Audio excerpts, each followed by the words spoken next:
I'm happy to welcome everybody to this online symposium on law and literature.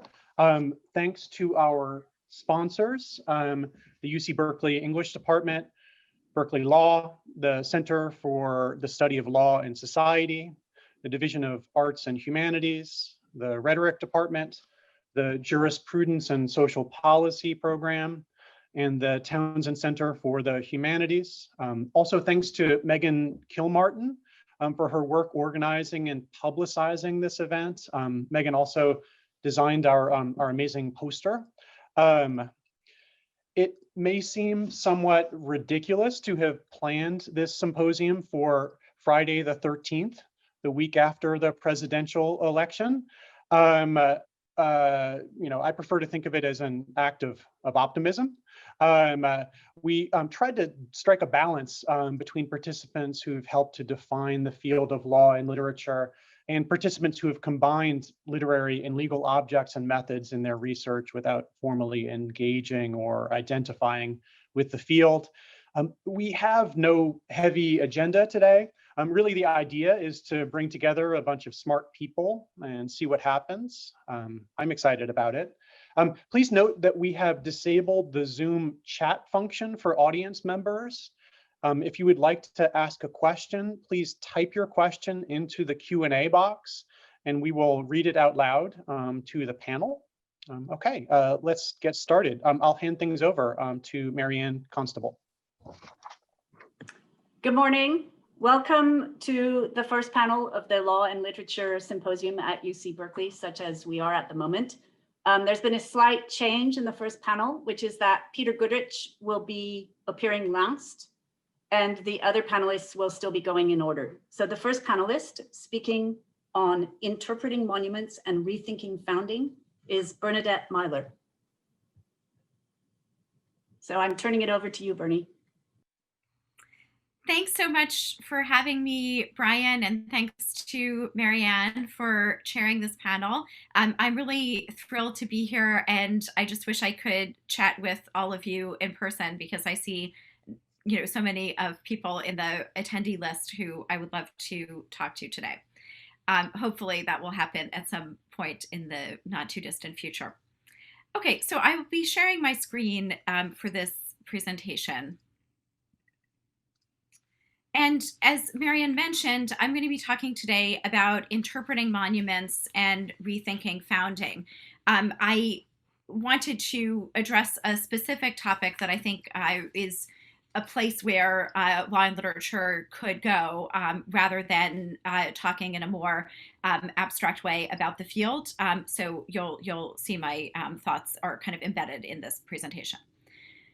As debates about monuments roil the public sphere, the humanities have demonstrated their salience to public discussions, illuminating the significance of the symbolic and furnishing tools through which to analyze that symbolism. Law and the humanities, or an expanded version of law and literature that takes into account the visual field as well, has much to contribute to the conversation. One set of questions involves the relationship between religious displays and the kinds of monuments that are now being removed or reframed. In the United States, in the context of the Establishment Clause of the First Amendment, courts have long considered whether the way that religious figures or iconography is represented means that government actors have endorsed religion. Their criteria and analysis overlap in some respects with what scholars have discussed with regard to public monuments of the Confederacy, or memorials that appear to enshrine a particular hierarchy of race or empire. At the same time, there is divergence enough between the two spheres that both, I think, can inform each other. Another area of inquiry pertains to the role of founders and originary moments within both legal and public spheres. Many institutions have recently called their founders into question, from Brown University, whose founder was a slave trader, to Planned Parenthood, which has had to disavow the eugenic views of Margaret Sanger. Within the American legal tradition, however, reverence for the founders has only increased in the past decades with the ascendancy of originalist methods of constitutional interpretation. Even non-originalists delve deeply into the views of the drafters of the Constitution and the Declaration of Independence in the effort to contravene conservative originalist accounts of constitutional meaning. In both spheres, I would argue, we tend to weigh particular founders too heavily, which places undue priority on a personal rather than more collective view of crucial legal and public institutions. The First Amendment of the Constitution prohibits Congress from making any law respecting an establishment of religion. This Establishment Clause has been interpreted to forbid certain kinds of federal and state endorsements of religion. But the criteria that should be used to determine when such an endorsement has occurred remain both murky and contested. One tension concerns the respective roles of the governmental purpose in erecting a monument and the impression that the observer receives upon viewing it. An older test for Establishment Clause violations emphasized a secular legislative purpose. More recently, a majority of the Supreme Court has called the stability of a monument's purpose into question, arguing both that the religious significance of a particular representation may diminish over time and that other significations begin to accrue. Hence, in cases like American Legion against American Humanist Association from 2019, the court determined that the blatants for a cross pictured here did not violate the Establishment Clause because it acquired a secular meaning through World War I memorials and also took on, quote, historical importance with the passage of time, unquote. Another set of criteria looked not at purpose, but instead to the impression a particular display would create in the mind of a reasonable observer. And this was an approach largely connected with the late Justice Sandra Day O'Connor, and whether the particular display would create the appearance of an endorsement of religion. Within today's discussions of public monuments, there are echoes of both of these approaches. A recent conversation with David Blight and Elijah Hayward discussed in Lincoln Park. The monument depicts Lincoln freeing a slave who is bent down on one knee and shirtless. The relative positions of the figures, with Lincoln towering above the newly freed Black man, might superficially seem to resemble those from the statue of Teddy Roosevelt in a monument that they've decided to remove from the exterior of the Museum of Natural History in New York. Yet a crucial difference separates the two monuments, that of and whose prompting they were created and who funded them.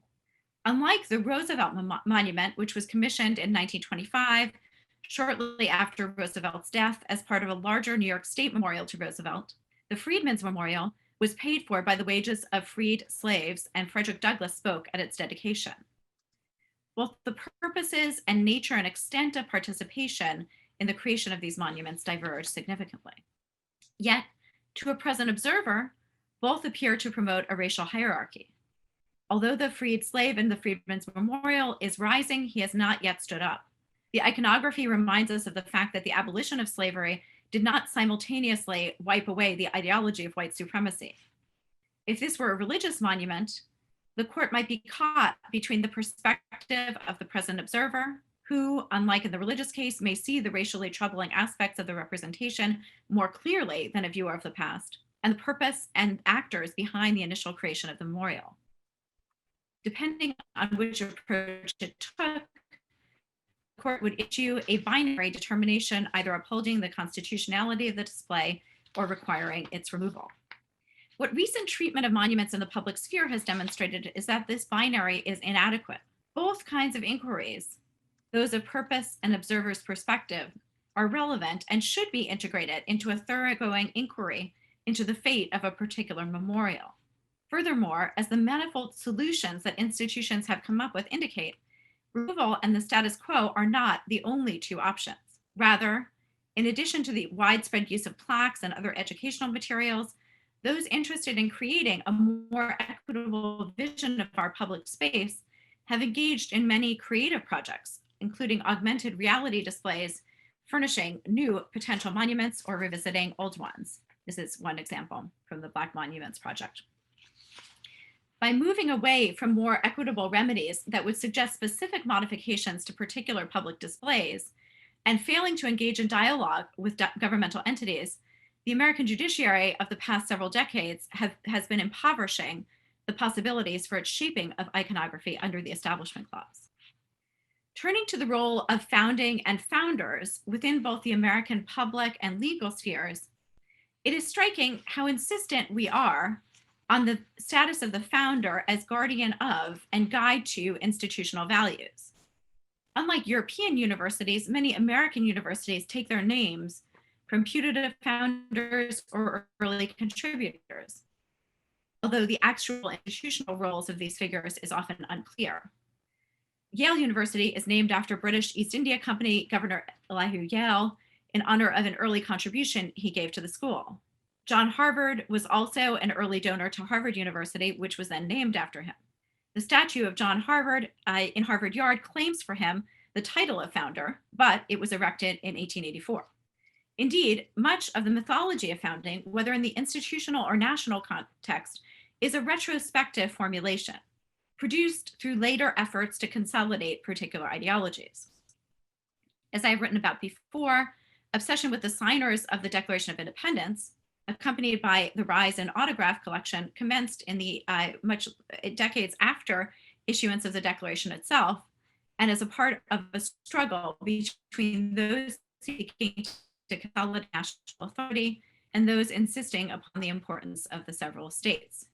Many of these myths, and this is a distinction between the original version of the Declaration and the signatures, which are grouped by state, versus a later version that tried to amalgamate them all into one national unity. Many of these myths originated during the Civil War or Reconstruction as an effort to unite the country around a putative shared heritage.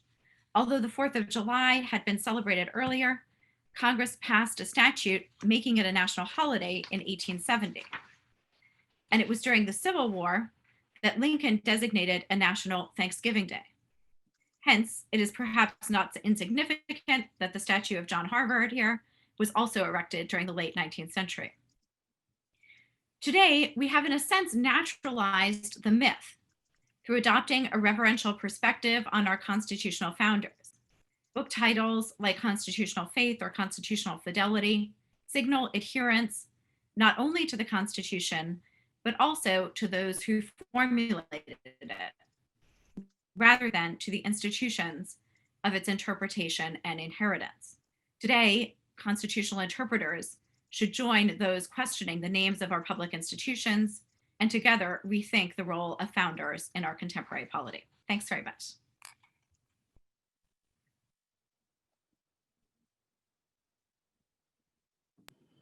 Thank you very much, Bernie. Our next speaker is Julie Stone Peters, who'll be talking about Stranger Than Fiction, or How I Learned to Stop Worrying and Love Law and Literature. Thank you, Marianne, and Brian and Bernie for your fabulous talk. So I'm not going to talk directly about Kubrick's Dr. Strangelove, despite the riff in my title on it, but it lurks in the background of what I'm going to say about a more personal dystopian moment. So on one of those dark nights of the soul a few months ago, I was lost deep inside a maze of online archives, urgently searching for details on an extraordinary 1560 trial in Avignon that I'd uncovered. And here's the short version of the facts that I'd pieced together.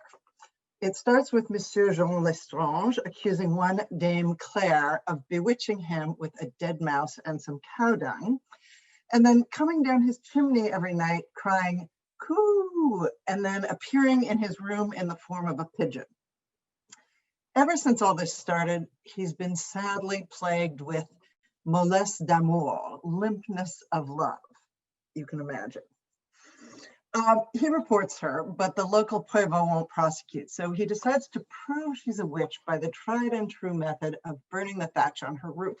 But he doesn't want to be recognized, so he disguises himself as a priest, and he climbs up on her roof in his cassock with a concoction of brimstone and gunpowder, a broom and a crucifix, planning to burn just one straw. And if she comes running out, that's going to definitively prove that she's a witch. And unfortunately, as he lights the broom, She invisibly seizes his right arm by witchcraft and starts swinging it wildly up and down until her whole roof catches fire. He leaps off the roof, cassock and all, straight into the arms of a gendarme. Her house is destroyed, but it has a happy ending. She sues and she wins. So when I first found this report, I was sure it was a parody, which is how I noticed the random Dr. Strangelove parallels. But it's actually a real case, and I have spent countless nights on it and others like it, poring through the archives for clues to what really happened. So on one of those nights turning into morning, I was ripped from deep in the 1560 Avignon by a headline that flashed across my screen. Ruth Bader Ginsburg dead at 87. I stopped. Why was I spending years digging through records, pursuing long dead paranoids disguised as priests and Dame Clares who stood up to them in court? Really, the only thing I could say about them with any relevance to the moment would hopelessly flatten their wild stories into a bland moral. And that moral would do absolutely nothing for everyone that Ginsburg had fought to protect from, this is the famous Robert Cover quote, the field of pain and death that is law. Why was I doing this when meanwhile the world was falling apart? So that day, cross-eyed with fatigue, I opened Zoom for my class, and I've titled the session, The Founding of Law and the State of Exception. And we're talking about American Indian law and the Western. And the students do an absolutely brilliant analysis of the figures of sword and soil in Johnson v. McIntosh. They do a dazzling reading of Shadows and Dissolves in The Man Who Shot Liberty Valance. I talk about Ginsburg's regret over her decision in City of Cheryl v. Oneida Indian Nation and the other principles she struggled to protect. And I hear myself issuing a clarion call for justice in dark times. I see myself united with the students in protest. I seem to be declaiming grandiloquently, preaching. Sounds like a bunch of slogans and cliches. And did it feel so good a minute ago because I was basically preaching to the converted?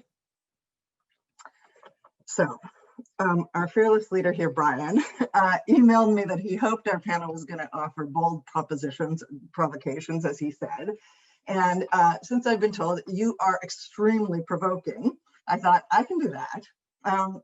Sadly, it sounded like I couldn't give you my incredibly subtle analysis of the scene in the Avignon court of Monsieur Lestrange and the faux priest defying Dame Clare. So, bold provocations. After some musing on my dark night with Monsieur Lestrange and my moment of classroom political cheerleading, I came up with some hyperbolic, grossly schematic propositions for law and literature. And I'm thinking all of the papers in the session are probably in the symposium are probably about to refute them, and I'm still deciding myself whether I believe in them in their entirety. But here they are as provocations in the 7-minute or less version. I'm going to share my screen. Okay, so number one, law and literature has two antithetical aims, advocacy and estrangement.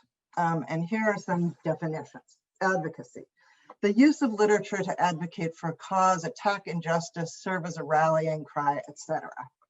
Estrangement or defamiliarization, the use of literature to dislodge expectations, to surprise, to disorient, to tell us what we don't know. Some of the best descriptions of what I'm calling estrangement come from the early 20th century Russian formalist Viktor Shklovsky on literature as defamiliarization. So here's Shklovsky. Habituation devours objects, clothes, furniture, one's wife, the fear of war, ideas. The purpose of literature is to fight habituation, to make objects unfamiliar, unexpected, even outlandish. Literature's role is to remove objects from automatism of thought. So to make the antithesis between advocacy and estrangement clearer, I made a picture. Some of you will recognize my homage to Brecht's chart of the difference between dramatic and epic theater. And here again, we are in the land of hyperbole. law and literature as advocacy, and here the word literature stands both for literary text and literary criticism, or criticism that uses literary methods. As advocacy, it stands for a set of principles. As estrangement, it resists paraphrase as principle. As advocacy, law and literature is a movement. As estrangement, law and literature is anarchy. As advocacy, literature makes the unfamiliar familiar. As estrangement, literature makes the familiar unfamiliar. As advocacy, literature is sincere. As estrangement, literature is ironic. These obviously aren't mutually exclusive, and Bernie's brilliant talk, of course, completely messes up my dichotomy and does the best of both in ways I can't seem to. But these are attitudinal poles or stances that are, in a sense, hostile to each other. Okay, back to the propositions. Proposition 2. Law and literature as advocacy preaches to the converted and replicates slogans and cliches. In this vision of literature, literature is sometimes good. It's critical. It stands for recognition of the human. Or sometimes literature is bad. It's complicit with ideologies of power. But either way, it stands for something. So essays that treat law and literature as advocacy, they can sometimes, absolutely dazzle us with their brilliantly complex analysis. But then the central point might turn out to be, we must abolish capital punishment. We must save Roe v. Wade. Racism is evil.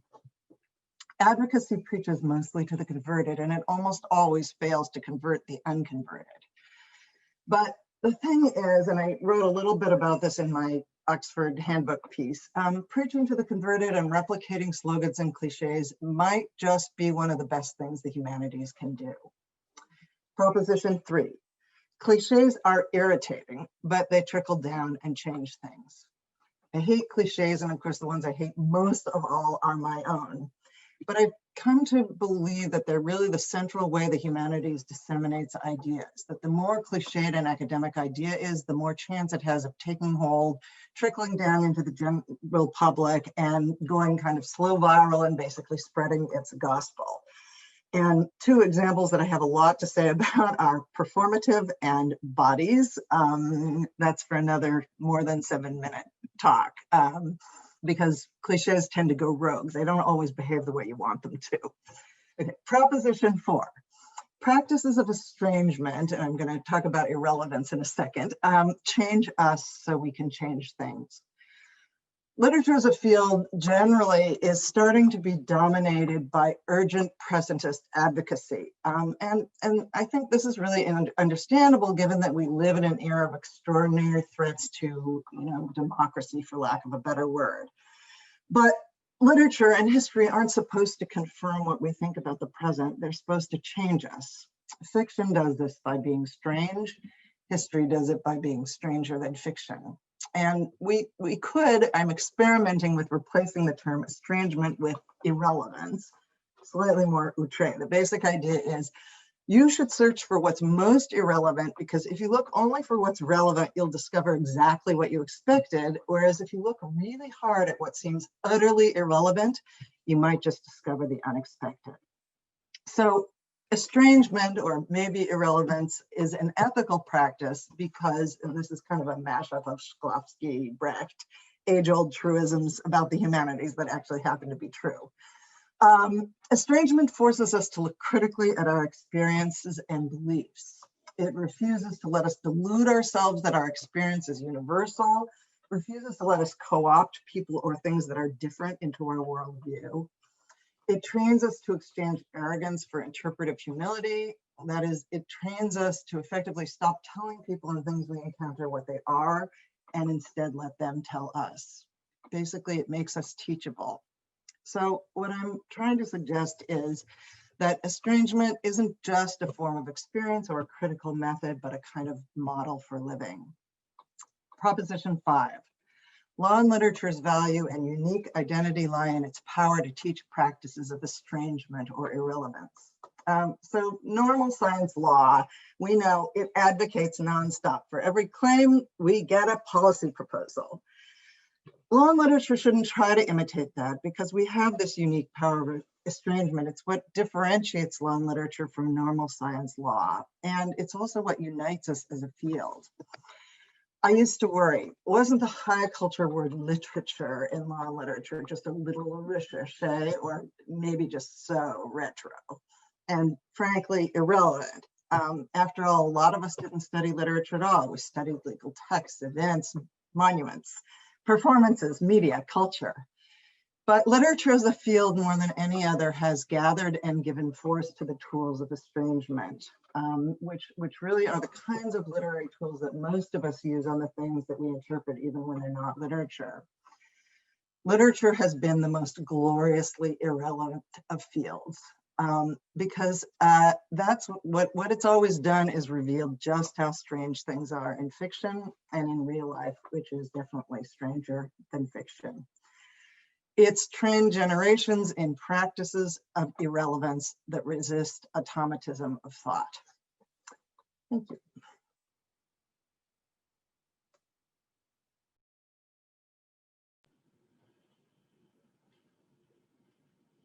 Thank you, Julie, for those bold and provocative, hyperbolic propositions and provocations. Our next speaker will have quite an act to follow. That's Marco Wan, and he will be speaking about law, literature, and the world. Thank you very much, first of all, for the invitation to take part in the symposium. I want to begin my paper with some remarks on the circumstances in which I'm giving it. So I'm obviously one of the people speaking to you from afar, and there's a sense in which I'm speaking to you literally from a different time and place, in the sense that I'm located outside of North America, and as you can see, it's nighttime, early morning here. And when I was thinking about my presentation for this symposium, I realized that these circumstances are actually fairly emblematic of the conditions under which I teach and write about law and literature more generally. So I'm based in Hong Kong, which is a former British colony, and it's also a hybrid jurisdiction. So the legal system here is based on the common law, but the city is nestled within the socialist legal regime of China.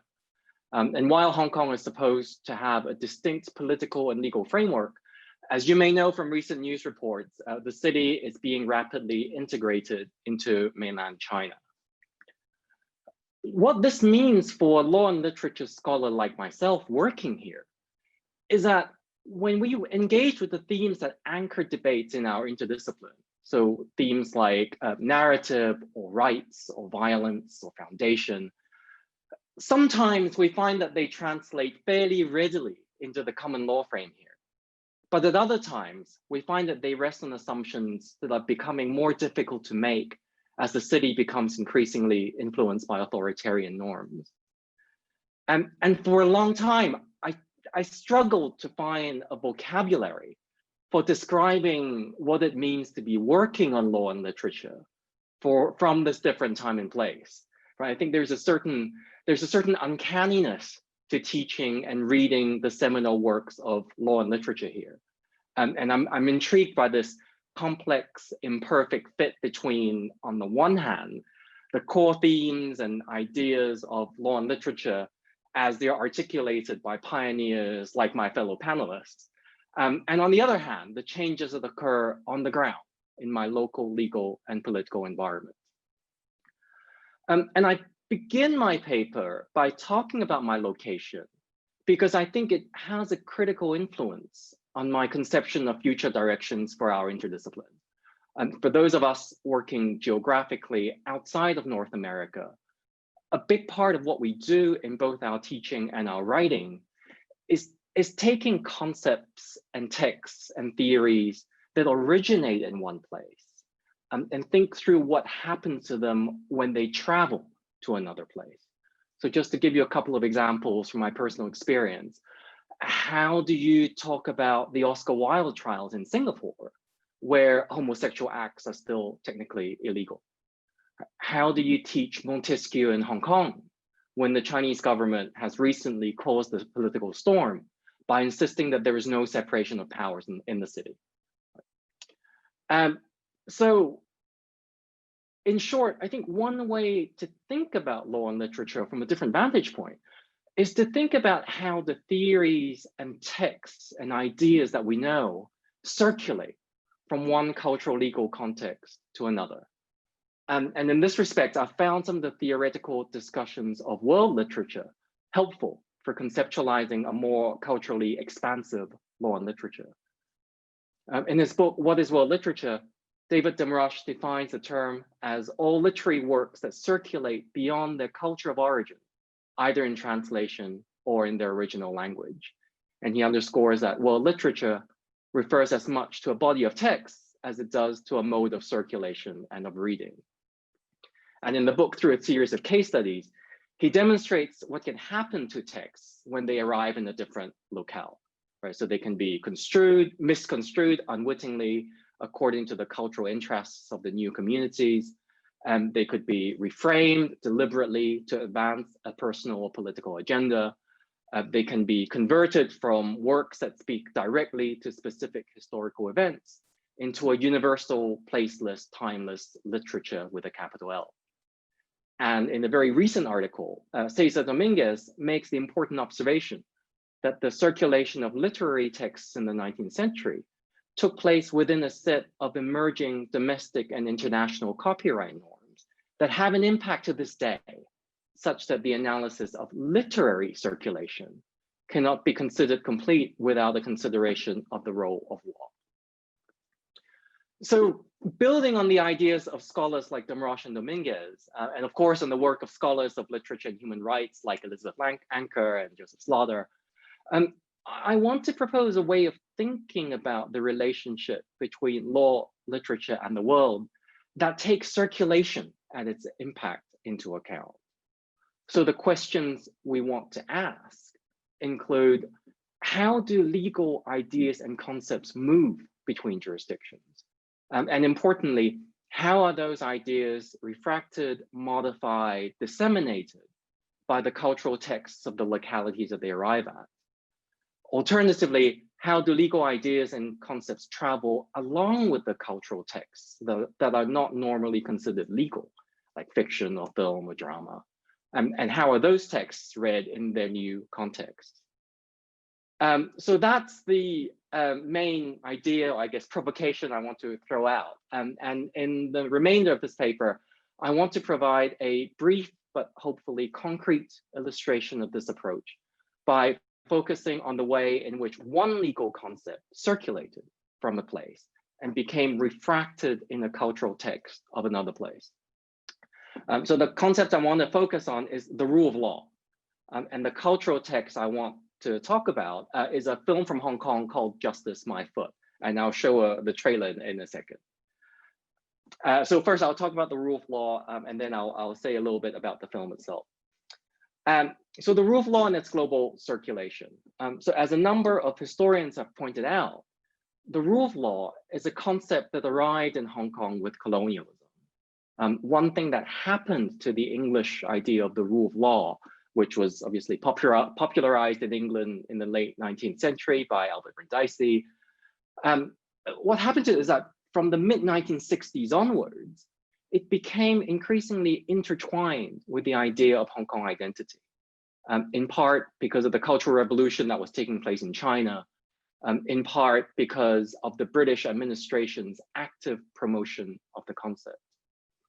The Cultural Revolution in China is, by all accounts, a period of lawless horror, right? So property was confiscated, mass relocations took place, people were arbitrarily imprisoned.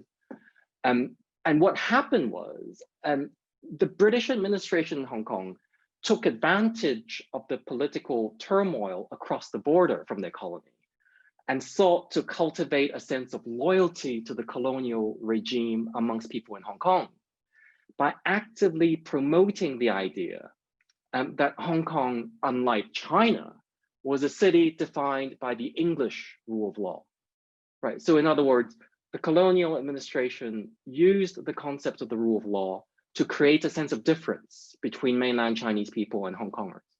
And in that way, made a decisive intervention in the construction of Hong Kong identity. As the socio-legal scholar Carol Jones notes, the colonizers' emphasis on the rule of law was partly a reflection of their view of themselves as bringers of civilization to the East, and partly a conscious strategy to establish a red line between life under British rule and life in what was then seen as a barbarous China. The irony, of course, is that for a long time, the record of the British administration's adherence to the rule of law in their colonies was patchy at best. But nonetheless, the idea that Hong Kong identity is premised on the rule of law and that the rule of law sets Hong Kong apart from mainland China, that's stuck in the cultural imagination. So my point here is that as the concept of the rule of law circulated to this outpost of empire, it transformed, right? It took root as an integral part of the local population's conception of themselves. So that's a rule of law. I'll say a little bit about Justice My Foot, the film. So this is a legal comedy that appeared in 1992. And the story takes place in ancient China, and basically it revolves around a woman who is framed for murdering her husband, and a lawyer called Song who tries to clear her name in court. And I'll try to, if I can manage to share my screen.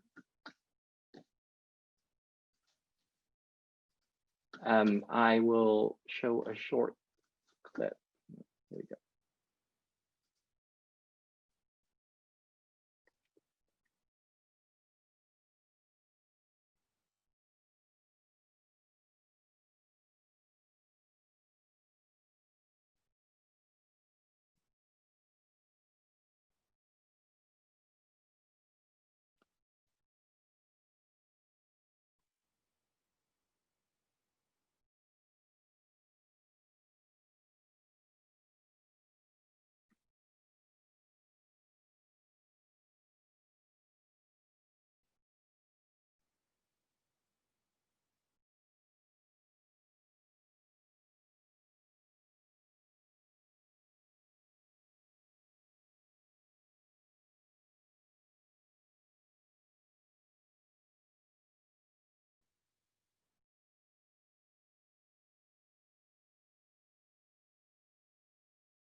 Okay, the subtitles aren't great, but you get the sense of the film. So I know I'm running out of time, but just a couple of things I want to highlight here. So first of all, the film appeared in 1992. So just 5 years before China resumed sovereignty over Hong Kong, and 3 years after the tragedy at Tiananmen Square.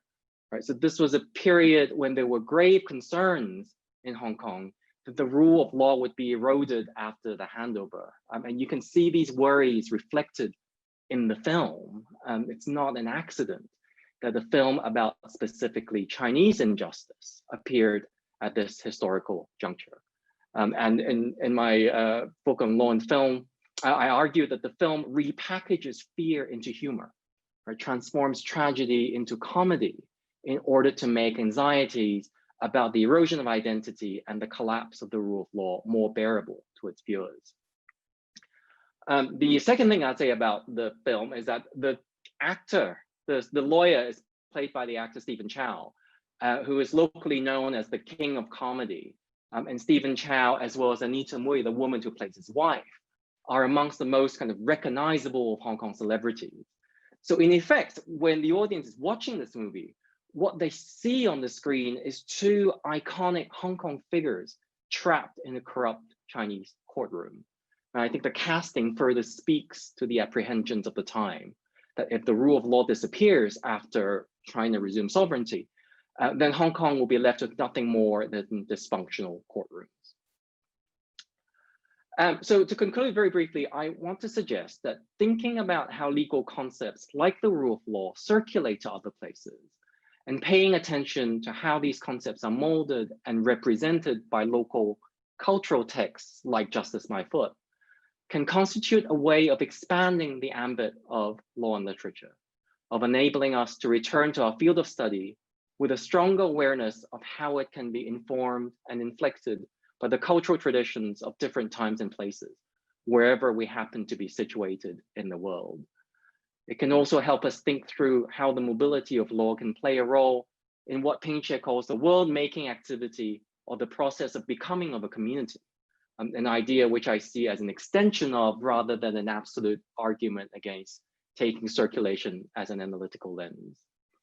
So ultimately, foregrounding mobility, circulation, and movement can foster a more diverse and culturally nuanced understanding of the complex interactions between law, literature, and the world, a development which I think takes on increasing urgency in this time of border closures and a newly aggressive nationalism.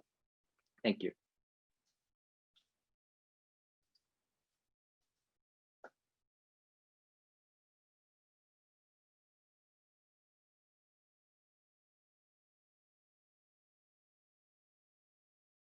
You're muted, Marianne. I know I'm not able to, oh, there it goes. I'm trying to unmute. Okay. Thank you, Marco, for that intervention from various other locations than simply your Zoom box. And our next speaker, our final speaker on this panel is Peter Goodrich, who will be speaking on juris literary explorations. Hi, Peter.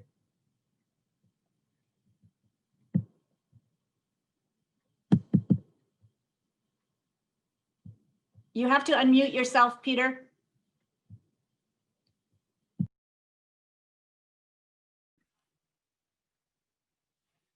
Can you hear me? Unfortunately, fallow the days, weary the heart, slack the reins of ambition, tabid the avenues of intellection since last we twain met. Mellifluous, matutinal, and megalographic missives to you all. And how does a discipline open? How do we open to a discipline? What is involved and in what manner do jurists invite, allure, entice, or open up? And how do those seeking law also live and breathe, corpusculate, and open to what they encounter? But to the metaphor, let us leave such airy abstractions, such rodomontade, such pabulum and Gandorfer to the cabinet of imaginary laws. I will extract from it a statute that I have written, and I will promulgate it now. The Statute of Snouts, an act for the elongation of noses. Be it enacted by her most regal and rugose majesty, nasus enormis, upon the advice of the lords wrinkled of trunk and stooped of nostril, with the consent of the common snubs and sniffers, the puny and pug-nozzled, in the Parliament of Snout Figs, as follows. Preambulation. It is well established by tradition, contrition, and erudition alike that the nose is the instrument of equilibrium. The proboscis is the tip and tiller of the face, the harbinger and foghorn of the person, so much so that antiquity teaches that the longer the prow, the closer the subject is to the divine. Ora proboscis, pray for the bugle, is more parlously needed today than ever before. Noses are being lost in terrifying numbers to cosmetic surgery, to rhinoplasty, to poor dentistry, and to bicycling accidents. The consequences are inopenate, extreme, and most unfortunate. Circumcision of the other priapus, nasoectomy of the most barbarous ilk is being permitted, particularly in Pinewood, Sandalwood, Hollywood, Bollywood, Lollywood, Tollywood, Nollywood, as well as boxing venues worldwide. Let it be noted, inscribed, tabled, and fined that the law of nature has assigned to the ears the quality of never closing, to the eyes the penthouse lids of choice, to the mouth both lips and language, while the divine attribute of the muffler is that it grows. To shorten the nose in a vandalism of symmetry is not simply contra naturam, an outrage against the order of things, but a deranged unbalancing of the equilibrium and judgment of the proper person, the propositus upon whom the legal pendulum depends. A denazified law is one which has excised what Catullus coined as imaginosum, meaning that now, lacking, castronosed, it has no direction. A tremendous trumpet, Roman, Aquiline, cogitative, mine, for example, is a manifestation of an equitable judgment and well-balanced method. The rhinoceros parchment proboscis of the jurist, with its egalitarian nostrils, rims flaring at every injustice, nasopharynx aligned perfectly with the sinus of reason, is the pride of the bench and the mark of the scholar. There is a judge and a jurist, the ancients would proudly say of the grandly proportioned and well-directed muffler. Homo imuncti naris, the judicial proboscis free of all interferences and the varied deformations of cosmetic surgeons, plastic practitioners, barbers and barbarians is an essential attribute of the corpus juris and a boon to the polity. Be it noted that gnosis is nasal, and if only erudition was still a shared property, septum and scholarship would already be bonded together in the pince nez of mutual augmentation, as this enactment proposes. Precedent can make the case conclusively and provide a foreground to this legislation by indicating the mischief that it aims to abrogate and the flute of reason that must be restored.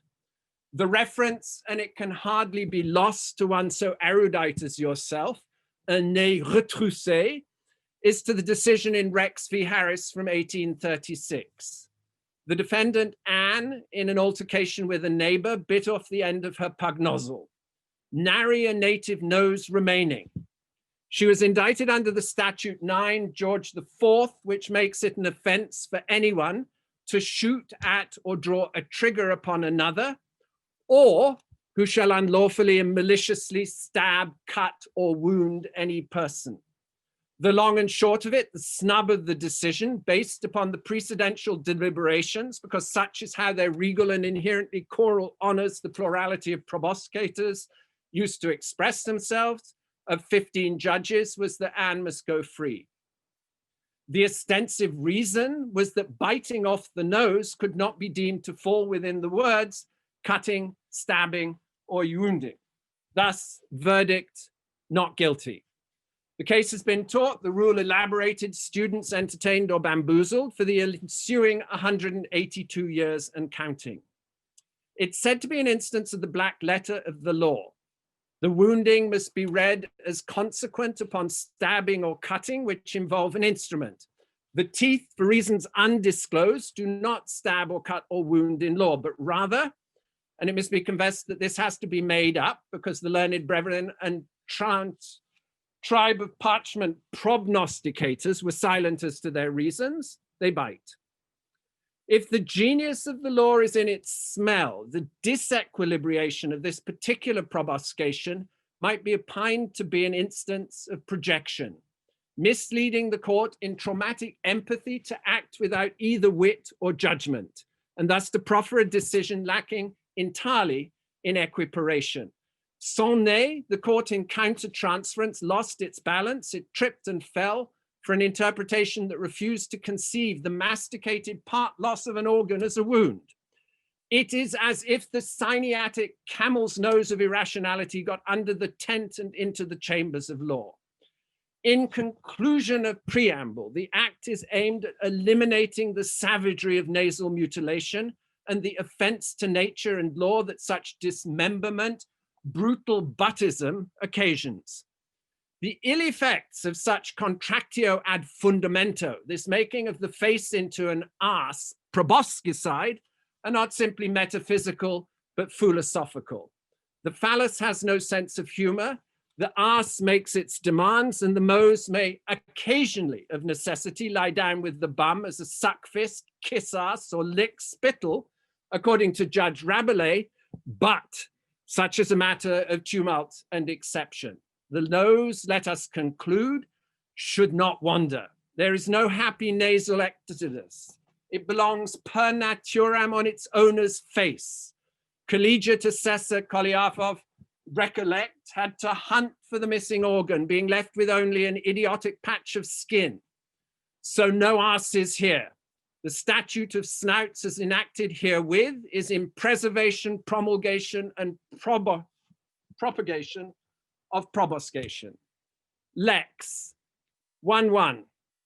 The policy of the statute and the principle of interpretation to be applied to all ambiguities, enigmas, or other riddles in the legislation is procedere ad naso, and in favor and furtherance of the extension wherever possible of the proboscatory instrument. 1.2. Judgments in all cases prosecuting proboscidal reduction are to be before the court of augmented noses and to be tried according to the tip of an Allah law that carries the sinus of judgment upon the wings of the nostrils to the turbinate of decision. 1.3. The case of Rex v. Harris is to be disinterred and reversed without audience or appeal. The judges are reprimanded for their helpless gravitas and subjected herewith to the penalty of damnatio naris. They are to be deemed noseless, witless asses for a period of 2 weeks or a fortnight while their other judgments are reviewed for lack of levitas. 1.4. Denazification of any sort, whether occasioned by snappers or surgeons, is in the former instance calumny, and in the latter instance to be adjudged mutilation. Grievous and mulcted nasal harm. Contractio nasi is a crime committed by any party, single or several, who endeavors to punch, break, cauterize, shorten, unnecessarily straighten, rigidify, or otherwise to reduce, circumscribe, or restrain any dimension of the proboscis from the tip of the nose to the depths of the nasopharynx. 1.5. All medical, theological, legal, musical, or pornographic facilities, whether private, public, aquatic, or anarchic, are to provide free of charge and upon request nose stretching implements appropriate to the size, design, contours, and colors of the client's proboscis. 1.6. Augmentation is understood in this act to reference an entirely imaginary expansion, accolade, stroking, approbation, stretching, and laudation of the fullness of the nose that is in the best spirit of both wit and judgment. No surgical instruments, incisions, knives, teeth, or pharmacotropic libations are to be used in the expansion of the trunk. Blowing one's own trumpet is the primary therapy to be followed by aesthetic, spiritual, theological, and poetic remonstrations of collective identity and the commonality of thought through the twin tunnels of insufflation. 1.7. Where nose augmentation is undertaken in an inpatient, as an inpatient at a registered columbarium, sanatorium, bureau, archive, or restaurant, the facility is to provide counseling support from trained proboscidologists who are to perform exercises in philosophical reasoning for the edification and advancement of the now enhanced equilibration and judgment of the recipient's jug. 1.8. Those with aggrandized nostrils and extended brows are upon completion of augmentation qualified therewith to sit as jurors and in judgment upon cases commercial, combative, civil, celestial, creative, and criminal at their own instigation in any court of noses, augmented or natural, scented, and yet always au jus. This act is to be known in well-equilibrated company amongst proboscators generally and snout figs in particular as Lex Slaukenbergiensis. Herewith promulgated, completed, applied. And just one instance in the dying moments of the presentation of a juris literary endeavor. In other words, lawyers open law through a variety of imaginative and other fictive and literary texts. It's jurists' imaginative writing that juris literature looks to, and it looks to the prolegomena, the enchiridion, the preparative, the prefatory, the introductory, all of those imaginative efforts to open law to other disciplines, to juris astrology, to lex amatoria, to the ways in which a literature that is sometimes ductor dubitantium, that is sometimes some other species of parallel literary science of imaginative solutions, some pataphysical invention of a futurity that we're too dumb to yet recognize, is precisely what the current environment requires. In other words, precedent doesn't work. Precedent is somehow dead in the face of pandemics, in the face of materiality that had not been thought and had for too long been dismissed. So imagination is necessary, and juris literature is a fine place to start. And at that point, I will lower my nose and cease speaking.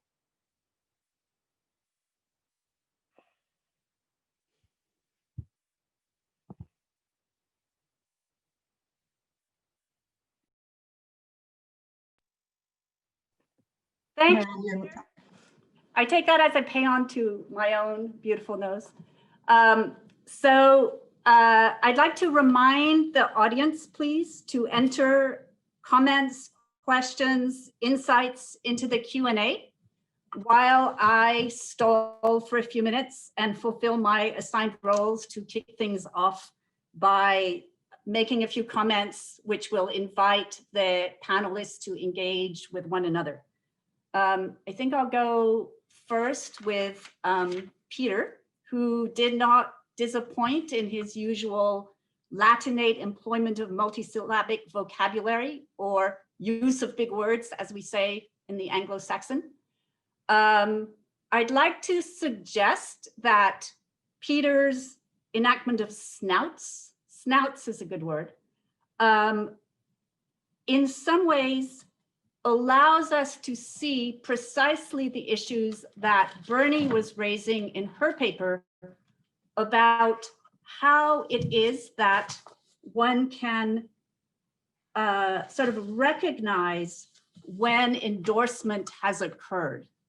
So Bernie raised this issue in the context of religious monuments and foundings of universities. We could raise a parallel question about my take on Peter's talk. I would suggest that the binary between Peter's purpose, which he got to a little bit at the end, and my perspective as a long-nosed person who appreciates Peter's work may be insufficient to understand what is at stake in this wonderful speech act that we've just heard.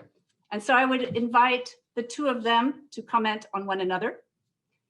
And likewise, I would invite Julie Stone-Peters and Marco Wan to comment on one another along the lines in particular of making the familiar strange and making the strange familiar.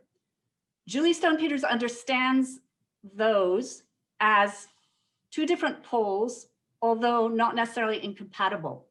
I actually first encountered that phrase in sociology of law, when one of my advisors, Sheldon Messenger, said that the role of sociology is to make the familiar strange and the strange familiar.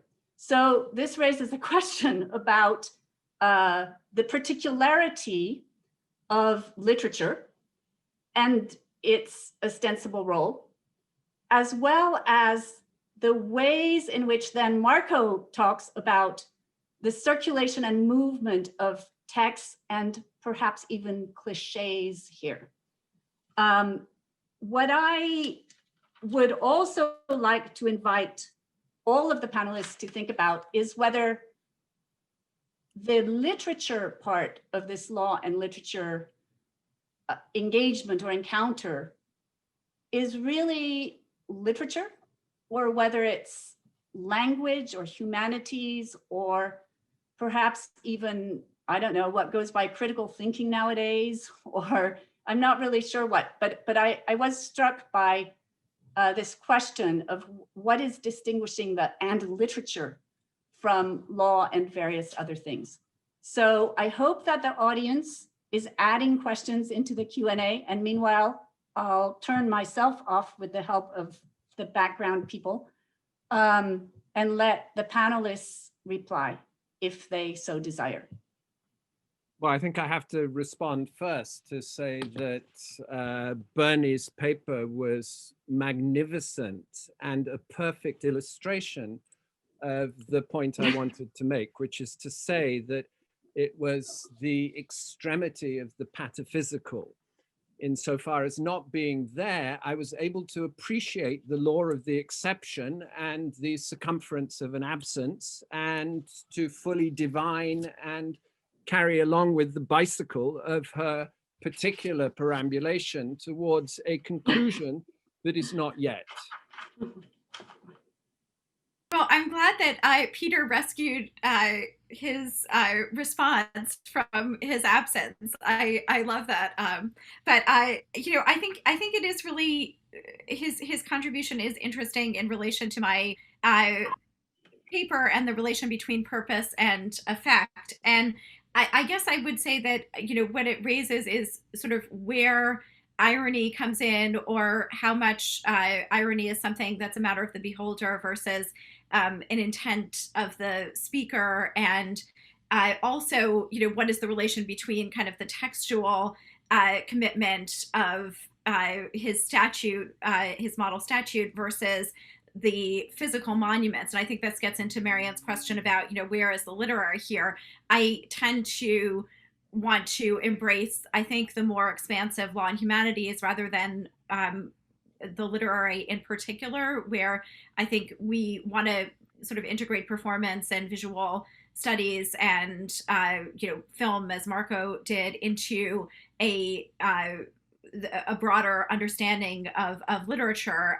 But I do think that we can think about what's the purpose? Is it to be enacted? It's a model statute. Is it to be enacted? What is the genre?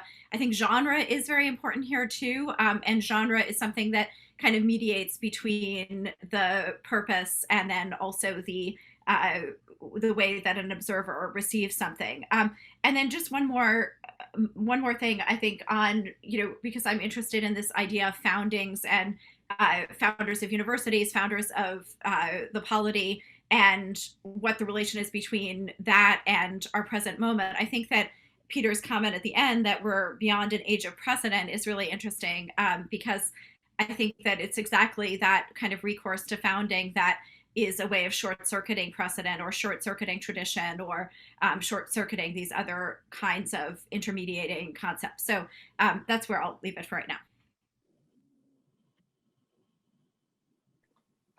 Marco, do you want to go first, or shall I go first? It's up to you. I didn't really mind. Why do you go first?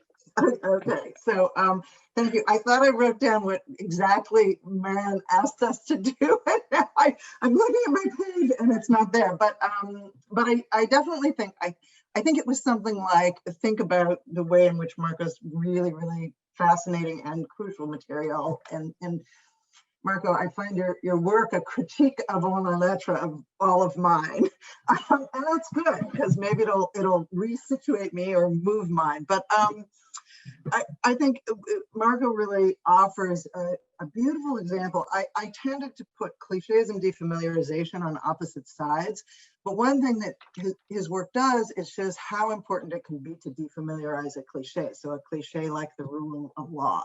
And I'd love to see how that works out in the discourse and more specifics of that. I also think that our work intersects insofar as most of my work is about material practices, people doing things in spaces. And I worry a lot about, where exactly was the table? Who stood on it? When did he stand on it exactly in that speech? And I think Marco widens my perspective to remember that actually we need to relocate are thinking about law, and that is also a form of defamiliarization by moving it out of the, making, you know, sort of classic Judith Butler point, making the frame visible. You've made the frame visible of the way in which we talk about law, and helped us see that not, you know, it's not about static events in space or in jurisdictions. Law is about actually how it moves. So thank you for that. I have things to say about literature too, but I don't want to dominate the time.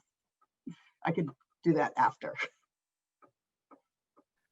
Well, thank you, Julie, for that that really powerful paper, and to Bernie and Peter too. But I was asked to kind of respond specifically to Julie's paper, so I'll restrict my comments to that. But yeah, I mean, what you say about estrangement, I think it's such an important point, and I think that's what part of what I was trying to kind of gesture towards in my paper, right? That what strikes me is that, you know, so often we talk about these legal ideas and concepts, you know, rule of law, rights, as if we knew what they meant, and yeah, there's just, the meaning is so kind of context dependent, and I think, yeah, part of what I'm trying to do is to think about the role of, well, literature certainly, but also, I mean, to echo what Bernie was saying, you know, beyond literature, you know, film and media, you know, how they can help us, you know, think about the many different shades of meaning that are in those concepts, you know, rights and rule of law. So yeah, so I think in a way that the Julie's paper and my paper, they really echo one another.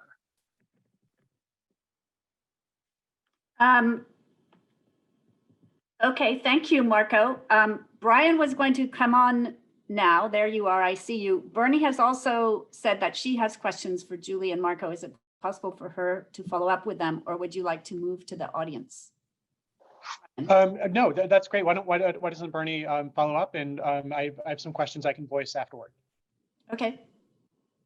So I loved both of your papers also, and I just wanted to ask Julie, you know, I think this idea of practices of estrangement is really interesting. I'm wondering also if there's another way to sort of think about practice as undoing the binary that you have between the sort of cliche and then the estrangement, because I wonder if there's a way to like kind of integrate some kinds of literary practice into law without it being obvious, right? Or so is there a way to kind of sneak practices into a legal regime rather than sort of have the alternatives of critique or of estrangement?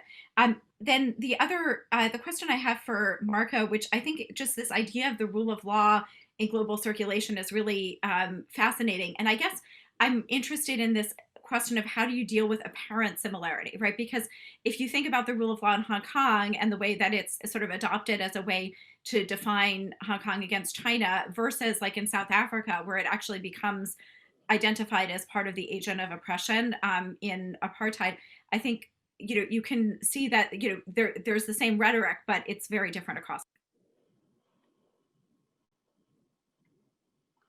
Julie and Marco, do you guys want to respond now? I can say something short to that.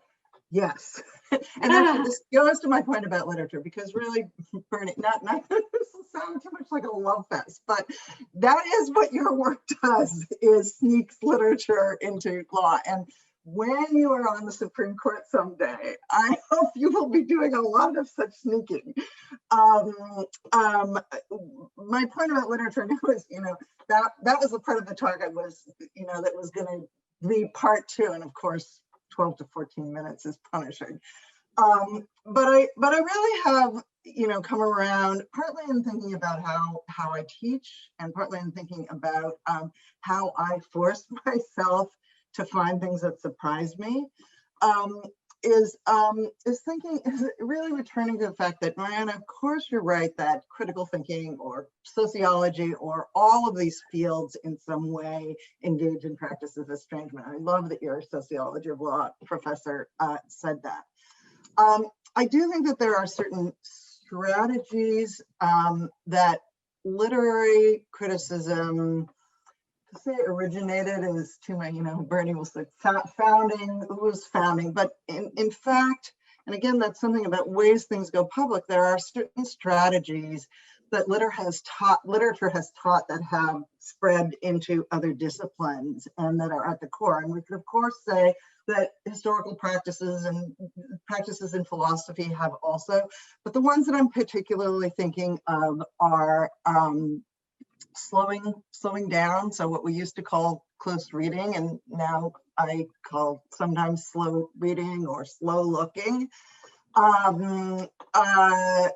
Isolating things and seeing how they work both in an isolated way so that you don't see the whole as if it already explains itself. Those are just, you know, two examples of strategies that literature has really developed in a high consciousness of, as well as all kinds of rhetorical forms that help us understand the way metaphors and metonymies work, for lack of a better word. So that is why part of the point of my talk was supposed to be, and I didn't really do it, that I come back to and embrace literature as a term that identifies a whole set of strategies for looking at culture, which aren't exclusive to literature as a field, but, you know, literature sort of gets a lot of the credit. That's on apparent similarities, yeah, I mean, I think to echo Julie's point, I mean, I think literature can be a resource, right, for challenging some of those apparent similarities that, you know, different regimes or different jurisdictions can make use of these legal concepts in ways that seem similar. You read just sort of, you know, journalistic accounts of them, you know, they seem broadly similar. But, you know, if you look at the literary text and you look at kind of the you know, you listen to the voices of the people who are affected by these regimes' use of these concepts, then, you know, you get a very different picture. And so, you know, there is, I think, something kind of inherently estranging within the literary text, within the literary discourse, which kind of calls out the regime's uses of these concepts and kind of exposes the apparent similarities that you're referring to.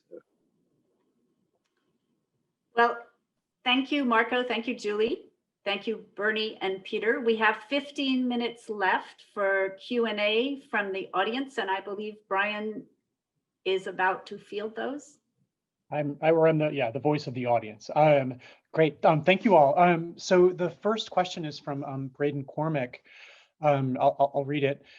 What a wonderful session. Each of the terrific papers thinking with and through productive estrangement, whether by undoing the sedimented relation of institution and constitution, by differentiating legal categories through distance and time, by adjusting what accounts as disciplinary speech. Are these estrangements consonant? But most of all, is there an estrangement that looks less optimistic, more threatening, more co-optable?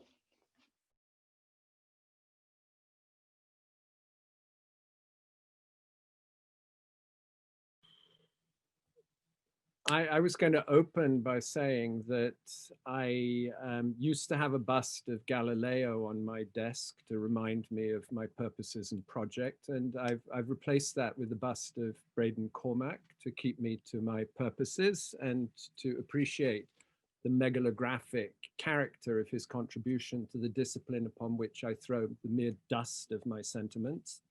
And I take from his work in many ways the point that I think was implicit in Julie and Marco's exchange.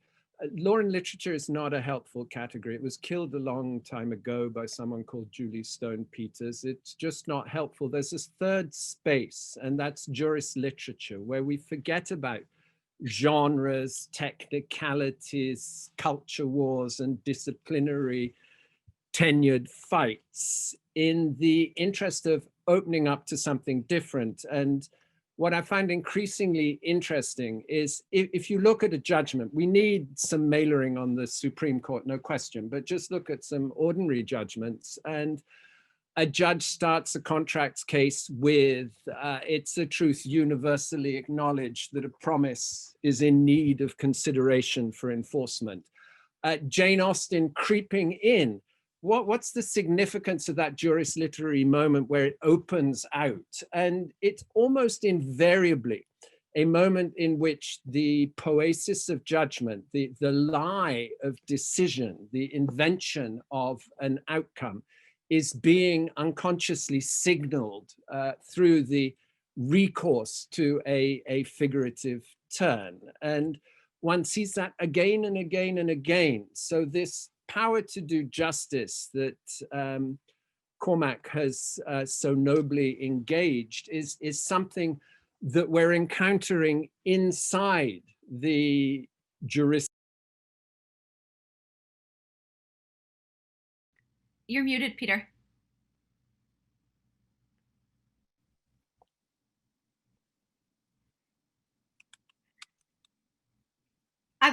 I'll also try to answer Braden's question a little bit. I mean, I think actually one of the more threatening forms of estrangement that I see today is maybe some varieties of originalism, right? So originalists posit that what we think of as the constitutional framework often shouldn't be actually the constitutional framework, and most notably that the administrative state is unconstitutional, right? So we have around us all of these apparatuses of government that originalists would say, well, actually, the real version of the Constitution would counter and would thwart. So that's, I think, a form of estrangement that is urging us to kind of take revolutionary or counter-revolutionary action in the present against our familiar institutions and revert to a different vision of society.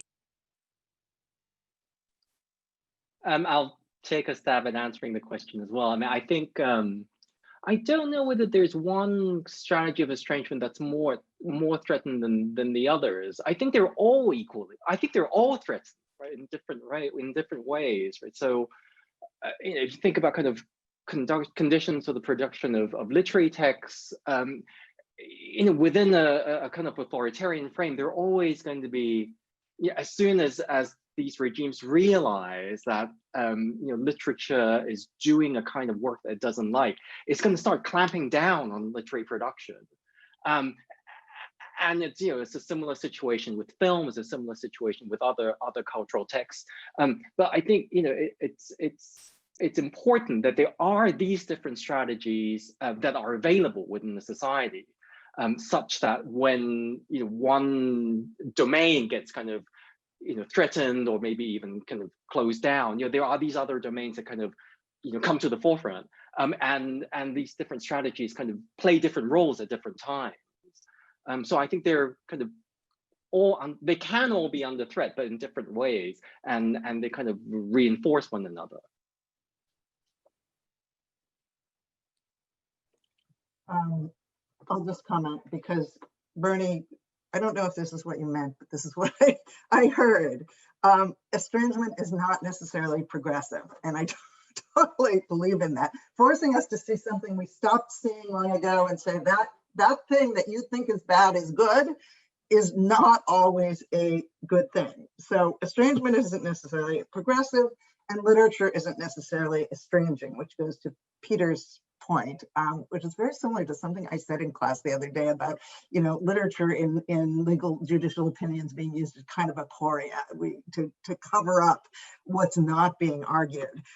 So I think importing Jane Austen there is not a way of helping us see better. It's exactly as you seem to say, a way of blanketing something, and also a slightly self-congratulatory gesture towards one's own literacy. So I will say that Peter's entire talk is an example of estrangement. So thank you for that.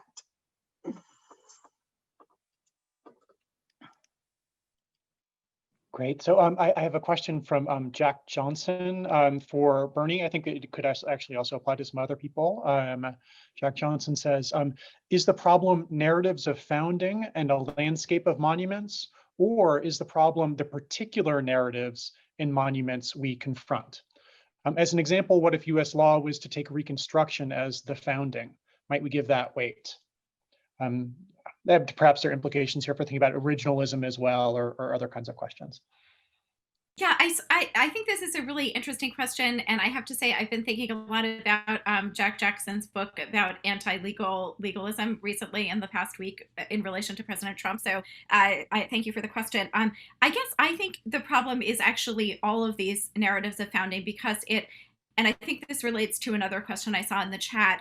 It sort of situates the founders as the agents of constructing the society rather than the institutions of reception or of transformation. So it presents the moment of founding as the thing that we need to keep referencing back to, rather than allowing a constructive role for those inheritors of that tradition, and also, potentially occluding the way in which founding is always multiple, right? That someone becomes the icon or the representative of the founding, but actually, you don't have the 10 other people or the 10 other, factors that were instrumental in that moment. So I think that I would say that actually the problem may be just founding more generally rather than with respect to a specific.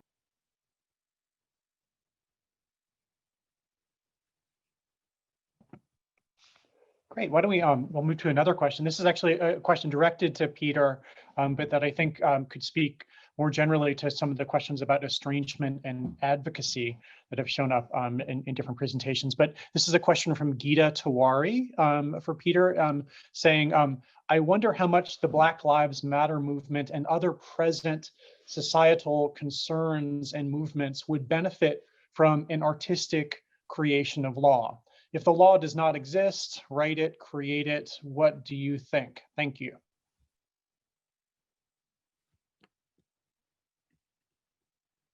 Oh, so yeah, thank you for that. And I guess what I find most interesting about the juris literary texts is the concept of dialogue. And you find in the foundational openings up of the discipline that they usually take the form of a dialogue, and even where it's an implicit dialogue in all of the intertextual and tympananic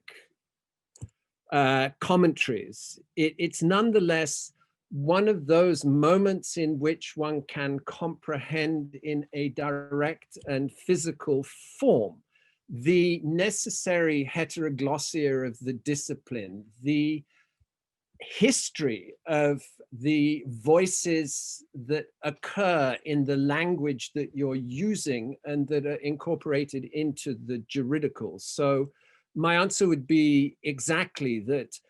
Artistic refashioning of law, the science of imaginary legislations, is precisely what we should be endeavoring to engage with, rather than the narrow and traditional division of disciplines and segmentation of avenues of expression that mute the disenfranchised and ignore the color and the matter that has been suppressed by precedent, hidden by doctrine, and lost to juristic vision. So starting again, writing as who you are, inscribing what your body is in the future of law is, to me, the principal purpose of the Cabinet of Imaginary Laws, and the attempt to look forwards and not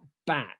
And it's that dead hand and heavy weight of precedent, the pickle jar of previous decisions, that so disables and so limits what we constitute and consider as being the juristic.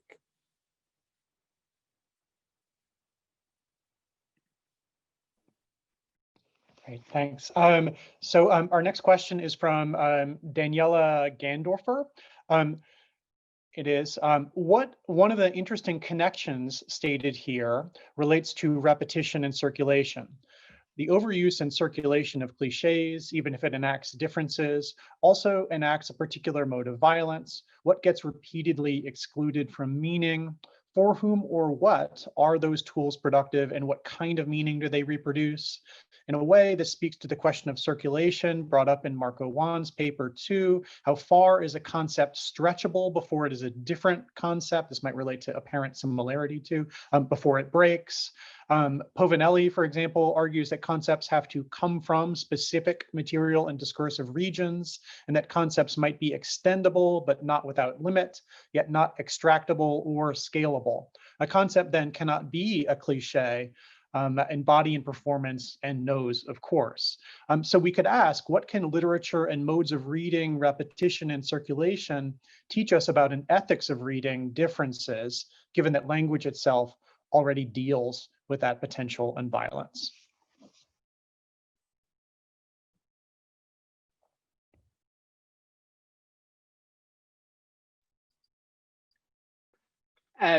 Maybe I'll start kind of gesturing towards an answer.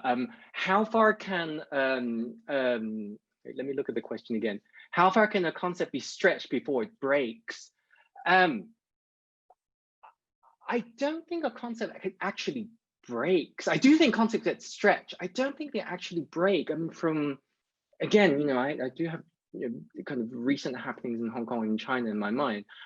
What I've seen happen is that sometimes concepts get redefined. So stretch in the sense that they get redefined, and so at some point, a discourse emerges whereby an entity says, "Oh, I'm defining this particular concept in a different way, in a way which is not the same as the kind of quote unquote original meaning of the concept, but which is no less legitimate." And then that new understanding can start to gain traction. Perhaps not in the areas where the concept originated, but certainly in different parts of the world. So. And again, to come back to the point about kind of strategies of estrangement and the importance of literary texts, I think this is where the literary texts come in. That when concepts get redefined in that way, the legitimacy of that redefinition can be challenged through these literary voices, right? So, when a regime says, "Oh, this understanding of the rule of law." Or rights, or kind of legal foundations is equally legitimate. You look at the literary and cultural texts that get produced within that locality to see how people are reacting to it, and to see how that stimulates literary production, and that speaks back to that kind of governmental voice. Great, thank you, Marco. This question of legal diffusion is, I think, just fascinating. We've reached the end of our time for this panel, and I want to say thanks again to Julie and Bernie and Marco and Peter and Marianne. This was really generative and exciting. Our next panel is going to begin at 11:15, so we'll spend some time shuffling the chairs. Initially, I'm not sure why we had the chat closed to attendees. Everything is open now. So if anyone, there's been some interesting things happening there. You're welcome to put questions into the Q&A, but you're also welcome to participate in the back channel that we now have open. So we'll take a break for 15 minutes, and we will reconvene with our next panel at 11:15. Thank you again to everyone from this panel. Thanks, Brian.